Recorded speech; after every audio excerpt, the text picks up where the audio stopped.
Hello, I'm Janji Multipanel. I'm a chalk art artist for about 1 year now.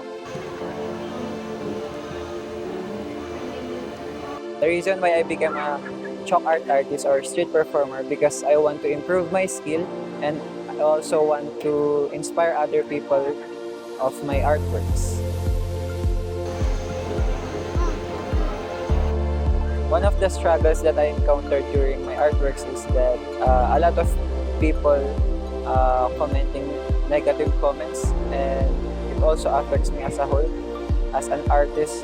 First come, first serve.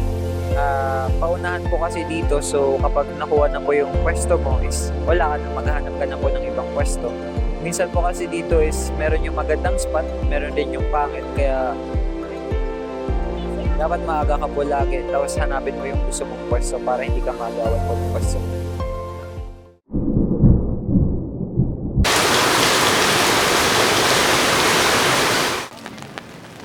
Isa pa sa struggle ko dito is yung unpredictable weather. Minsan maganda naman yung weather sa umaga, pero pagdating ng tanghali is dun na. Uulan na siya, kaya hindi ko natatapos yung artwork ko.